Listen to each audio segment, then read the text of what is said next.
Alô, alô, como é que vocês estão? Bem-vindos ao meu primeiro podcast após ter deixado de fazer vlogs no meu canal do YouTube. Como está prometido no meu Instagram, vou fazer o meu primeiro podcast, que é a minha retrospectiva de 2024, mas nada a ver com os do TikTok. Vai ser tipo uns pequenos story times, assim, resumidos de coisas que aconteceram comigo. Bora lá. Para começar bem o ano, larguei-me o ex-best.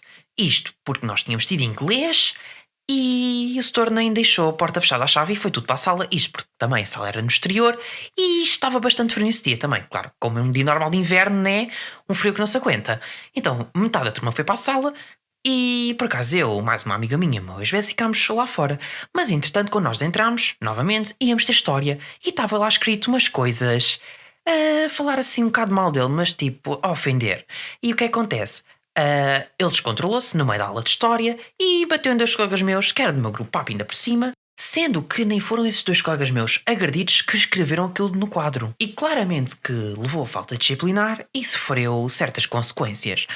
Mas, entretanto, quando tocou para irmos almoçar, ele estava ainda na direção e eu e essa amiga minha fomos almoçar. Só que essa amiga minha estava muito nervosa com a situação, que até chorou e ela disse que queria fugir dele. E eu concordei com ela, porque ele estava mesmo descontrolado. Fomos almoçar, aí tudo bem. Ela liga a uma pessoa, pronto, não vamos falar quem é, como é óbvio, não vamos dar aqui muitos detalhes.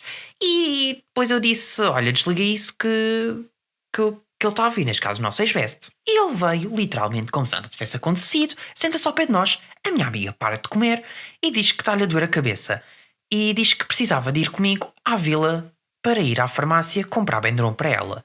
E depois o meu ex-best tinha acabado de começar a comer e ele, posso ir com vocês? Não, a gente disse que não. Disse, fica a comer descansado que a gente volta logo. E adivinhem, claramente que mentimos. A gente não foi à farmácia comprar nenhum Benderon à vila. Que a minha amiga até por acaso já tinha Benderon na mochila, a gente que inventou aquilo tudo. Ela literalmente acabou de almoçar no jardim, que eu vi lá ao pé da escola. Eu literalmente estive a vigiar a entrada, a fazer de segurança, porque ela estava com medo que o nosso ex-best aparecesse, e não apareceu, porque a gente também desativou a localização do Snapchat. Entretanto, ele começou a desconfiar e começou-nos a ligar constantemente, mas a gente ignorou e ficámos fora da escola até chegar perto da hora do toque. Entretanto, começou-se a aproximar a hora do toque, para a entrada novamente, eu e a minha amiga voltámos para a escola com aquele receio que o nosso ex-best estivesse no portão à nossa espera. E não estava na direção ainda por causa do que ocorreu. Nós íamos ter supostamente uma aula de 3 horas, que era a última aula com o nosso diretor de curso, mas o nosso diretor de curso teve um pequeno imprevisto e teve de faltar à primeira hora. Depois, entretanto, a direção da escola mandou-nos para ir para o refeitório, enquanto o nosso diretor do curso não chegava. Eu e a minha amiga fomos nós os dois para o refeitório, sentámos num sítio mais longínquo da entrada. Mas, entretanto, o meu ex-best saiu da direção e foi ter connosco. E começou-se a fazer de vítima. Começou a dizer que tinha isto e tinha aquilo, claro, não vou dizer o que é que foi, mas literalmente a gente cagou e depois disso nunca mais lhe falámos. Depois, no dia a seguir, recebi mensagens dele super altamente preconceituosas, ameacei por um processo, mas eu não quis perder mais tempo com isso, porque ele só estava literalmente a dizer coisas da boca para fora. Depois apresentei a minha PAP no final de janeiro e correu tudo bem. Depois, já para fevereiro, foi dia 1 que a gente se viu. Todos por causa para falar de estágios, mas depois, desde 1 de fevereiro, nunca mais vi ninguém da minha turma, excepto a minha amiga, que ainda hoje mantemos contacto em 2025. Agora, em fevereiro, fui à Serra da Estrela com a minha mãe, com o meu padrasto, com a minha irmã, mais os filhos do meu padrasto. Para quem me segue no Instagram, sabe que eu tenho os pais separados e fico uma semana em cada um. Fomos à Serra da Estrela então em fevereiro, ficámos numa casinha da aldeia em Gouveia, muito fixe. Mas houve um dia que, nesse fim de semana, tinha deixado o telefone a carregar na sala e tinha ido à casa de banho e depois deixei o telefone a carregar, como se nada fosse. Depois era uma meia-noite, 1 da manhã, fui dar o meu scroll no TikTok e no Instagram e depois ia postar um story, já não lembro do quê, e que vejo a minha galeria lá com umas fotos e era o meu padrasto. Gente, eu acho que nunca tive uma crise de pânico tão grande nessa noite. Isto porque comecei a ver vídeos dele, tipo a fazer vídeos assim com careta, assim, caras boas estranhas. Eu não sei se posso falar isto, mas ele literalmente mandava tipo foto da cintura para baixo, tipo para provocar. Não sei se era mesmo para provocar, mas pronto. Mas eu estava bem à toa e tipo, eu pensei isto de um momento para o outro. Foi tipo pensamento tipo sem pensar, literalmente. E depois vi, sim, umas fotos um pouco duvidosas. Era o que eu estava a pensar, mas não era. Um mês depois estava com um amigo meu e a gente viu essas fotos e não era o que eu estava a pensar, era só literalmente o dente do bem entre as pernas. Já em março comecei o meu estágio fiz gestão de redes sociais num centro de dia lá ao pé da minha escola. Para começar bem a primeira semana, sofri assédio no estágio de um velho. Isto começou tudo porque ele estava na sala das atividades e os restos dos utentes estavam na sala de estar. E eu tinha lá o telefone a carregar na sala das atividades e estava lá o velho à espera do seu café. E o que acontece? Estava na minha a dar o meu scroll no Instagram. O velho só me chama: jovem, venha cá, por favor. E eu fui com toda a calma do mundo tentar supostamente ajudar, porque eu tenho uma paciência do mundo inteiro para os velhinhos. Sim, eu sempre gostei de velhinhos, são fofinhos, mas aquele velho era nojento. Pronto, e o que acontece? Supostamente tinha um problema no telemóvel porque não conseguia enviar SMS, mas tudo mentira. Literalmente começou a mostrar imagens íntimas. Pronto, não vou dizer de quem eram. Eu tenho a paciência toda do mundo para os velhinhos, mas para estes velhos nojentos, não, obrigado. E eu até hoje odeio esse velho. Eu literalmente deixei esta situação em mais de 3 semanas de puro silêncio. Depois fui-me queixar ao meu chefe de estágio, mas ele não fez nada. Disse que o velho tinha certos problemas e não havia nada a fazer. Contei tudo ao meu ex-chefe de estágio na altura, 3 semanas depois, e ele disse para não ligar porque ele tinha certos problemas. Literalmente, o meu chefe de estágio não fez rigorosamente nada. Literalmente, a segunda vez que me assediou foi outra vez um problema no telemóvel. E a terceira foi a pior de todas. Vinha de calções, porque estava bastante calor nesse dia, isto já em maio, porque normalmente nessa altura começa a ficar bastante calor até. O velho literalmente assim: ai, tens tantos pelos nas pernas, depois começou a passar a mão nos pelos, juro que nojo. Eu só fiquei a olhar para uma cara de cu para ele, e depois ainda, vá lá que tive audácia de pedir desculpa, que já não é mau. Mas aquilo que fez não tem desculpa, como é óbvio. Em maio contei tudo à minha mãe. A minha mãe disse que isso era tudo de brincadeira. E a minha mãe literalmente não fez nada. Depois, já avançando para junho, contei ao meu pai o que aconteceu e ele não gostou muito, mas ele até disse: se quiseres eu vou lá e falo com o teu chefe de estágio, até mesmo com o homem, com o velho, e resolve-se o problema. Mas eu disse: não, faltam 2 semanas para terminar o estágio e eu não quero arranjar problemas, claramente. Resumindo, não fiz queixa dele, mas devia ter feito, eu sei.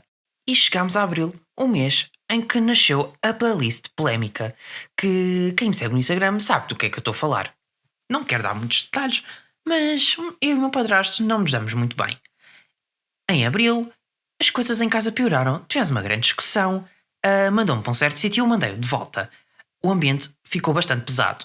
Uns dias depois, estava danado com a situação e o que é que eu decidi fazer? Uma playlist com o título I Hate My Stepfather, traduzindo para português de Portugal, eu odeio o meu padrasto. E chegámos a maio, logo no início do mês, fui eu, a minha irmã e a filha da minha madrasta e a minha mãe que nos levou a Leiria para ver o Vanzi ao vivo. Depois do concerto, e chá de madrugada, a minha irmã e a filha da minha madrasta completamente a dormirem as duas, e eu ao lado da minha mãe, enquanto ela ia a conduzir. Eu acordado, porque senão a minha mãe dava-lhe o sono ao volante. Começou a dar uma música na rádio, a gente começou a falar da música e a minha mãe só se vira para mim e diz: Afonso, vamos ter que ter uma conversa. E eu pronto, já sabia o que é que eu tinha feito e ela só se vira para mim e diz-me o seguinte: Afonso, que playlist é aquela I Hate My Stepfather? E eu tentei negar, mas sem sucesso. E a minha mãe diz que descobriu porque ele diz que viu nos meus stories e na minha descrição do Instagram, sendo que eu já tinha bloqueado o meu padrasto há mais de 3 anos no Instagram. E chegámos a um dos melhores meses do ano, sem dúvida. Tive a minha experiência incrível no Rock in Rio Lisboa. Para as pessoas que tiveram nos dias anteriores e que disseram que era preciso levar um casaquinho, não foi preciso levar casaquinho nenhum, porque literalmente levei casaco e não foi preciso e só estragou o outfit. Quanto aos concertos do Rock in Rio, eu cheguei lá, eram por volta de umas 3 horas. Eu queria ainda ver o Dani Gato, mas eu queria ir ver a Aitana e queria ficar perto do palco. E com isso acabei logo para o Palco Mundo, onde ia ser o concerto da Aitana, e consegui o meu lugarzinho assim, bem perto do palco. Já no Neo, antes do concerto, tive que ir buscar um chapéu da Galp, porque queria bué, e com isso fiquei num lugar bué de atrás, que nem via a tela. Depois, assim que o concerto do Neo acabou, fui logo para a frente, para tentar um lugar assim, perto do palco, nos concertos da Camila Cabello e Doja Cat. E chegámos ao final de junho, terminei o meu estágio, que foi um grande alívio para mim. Livrando daquilo, se tenho contato com alguém, não. E quanto à equipe de estágio, não tenho assim muito a dizer, mas ao menos acolheram bem durante os meses que estive lá. Ah, os utentes, o que é que eu tenho a dizer? Eram todos fofinhos e uns queridos, tirando aquele velho, mas não é só por um ao outro que ia estragar aquilo tudo. Mas pronto, o que importa é que me livrei daquilo, que eu já estava fartíssimo daquilo Isto em abril, o que importa é que já foi há mais de meio ano. Ai que bom. Chegámos a julho e foi o melhor mês do ano, sem dúvida. Tive umas férias inesquecíveis em Portimão. Logo nos primeiros dias nós tínhamos ido sair à noite e achávamos que a minha irmã tinha perdido o telemóvel e que o roubaram ou que deixou em algum sítio ou assim. Mas não, de fundo andei com o meu pai até às 2 e tal da manhã na rua à procura do telemóvel. ah, Se podia estar numa loja ou assim, porque havia lojas a fechar àquela hora e não. E de fundo, quando chegámos ao apartamento, o telefone estava debaixo da cama. Mas Júlio não acaba por aqui. Ainda tive mais uma semana de férias em Tavira, que podiam ter sido um bocadinho melhores, mas foram assim umas férias aceitáveis. Tínhamos um apartamento com ar-condicionado e piscina, igualzinho como em Portimão. Mas a praia era um bocado chata, porque tínhamos ido de barco. A única vantagem é que a água era mais quente, mas nós tivemos a usar de apanhar água um bocado fria. Quanto a agosto, foi assim um mês aceitável. ah, Literalmente era só ir à praia e sair e mais nada. E foi isso. Ainda comecei a procurar trabalho e fui-me inscrever no centro de emprego. De resto, foi isso. E até hoje continuo à procura de trabalho para deixar de ser pobre. E em setembro, pensava que as férias já tinham acabado, mas não acabaram. Ainda houve mais 2 diazinhos extra no Algarve de férias. Éramos para ter ido para a Espanha, mas por certas razões acabamos por não ir. Mas fomos para o Algarve, a água estava gelada, que por acaso este ano tive azar com a água do mar, estar sempre gelada, mas deu para aproveitar 2 dias excelentes em Albufeira. Chegámos a outubro, logo no início do mês, estive na Feira da Caça, em Mértola.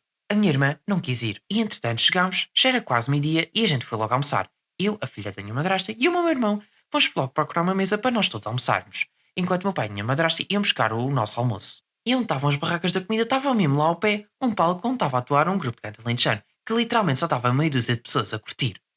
Ao nosso lado estava uma mulher feita maluca aos gritos e a assobiar que parecia estar no concerto do Bruno Mars. E a mais a meio do mês, fui ao aniversário do meu atual best. Sem dúvida que eu não ia terminar 2024 sem novo best. O jantar não era na minha zona, era na margem, mas fiz tudo o que pude e fui transportes. O barco foi suprimido, mas o que importa é que cheguei a tempo. Depois, para voltar para casa, o meu pai foi de propósito para me buscar à margem para não ir transportes e não correr certos riscos. E sem dúvida foi um jantar inesquecível, foram ali horas de pura alegria e diversão. E chegámos a novembro, mais para meio do mês, comecei a fazer um curso de design que durou apenas um mês, mas o curso foi fixe. Pois mais lá para o final do mês, foi o espetáculo de luzes no Terreiro do Paço, que foi uma bela miséria. Fui transportes, os transportes estavam à pinha. Para literalmente, o espetáculo foi uma grande decepção. Achávamos que ia haver foguetes pelos prédios do Terreiro do Paço, mas de fundo só foi uns mini foguetes a sair pela árvore e as luzes da árvore a acenderem-se. E chegámos a dezembro, finalmente o último mês do ano, que foi o mês do Natal, e o que só há aqui para contar é coisas do Natal, sendo que o Natal já foi há mais de um mês. Sendo que vocês só vão estar a ouvir isto mesmo no finalzinho de janeiro, então pronto. Eu tenho familiares em Castelo Branco, mas por certas condições não podiam vir a Lisboa, e então a gente teve que fazer um pré-natal no dia 22, no domingo. A gente chegou a Castelo Branco, isto já à hora do almoço, e a gente foi logo a Vila Velha de Ródão depois a almoçar. E lá nos chegámos ao restaurante, em Vila Velha de Ródão. Pensava que ia ser aquele típico restaurante tradicional português, com típico bitoque e isso tudo, e com aquele empregado velhinho com os seus 60 e tal anos, mas não, era um restaurante assim moderno. Mas o que eu tenho a dizer foi uma bela porcaria de experiência. Quando cheguei lá, tinha uma mosca morta no prato e o guardanapo todo cheio de azeite. Eu só disse que tinha uma mosca morta no prato, eu já estava sem paciência e já estava a ficar irritadíssimo. Mas claramente que eu não sou mal educado para as pessoas que trabalham com atendimento ao público, mas a minha vontade era surtar no restaurante. Já a consoada, que é sempre com a minha mãe, que foi com a família reduzida porque certos familiares do lado da minha mãe não são de Lisboa e então, como disse, tínhamos de fazer o Natal. Mas ao menos foi o Natal fixe na mesma e com muita comida e prendas. Já no dia 25 foi o almoço de família do lado do meu pai. Foi fixe o almoço, ficou tudo bem. E recebi bem prendas que, resumindo, foi ténis, dinheiro, chocolates e roupa. E chegámos ao fim do episódio. Se ainda estás aqui, deixa o teu gosto, subscreve o canal, que isto vai sair no YouTube. E se isto em caso também sair no Spotify, deixa lá um comentário que eu ainda não percebi bem como é que aquilo o Spotify funciona no formato podcast. É isso, fiquem bem, um grande beijinho e vemos no segundo episódio.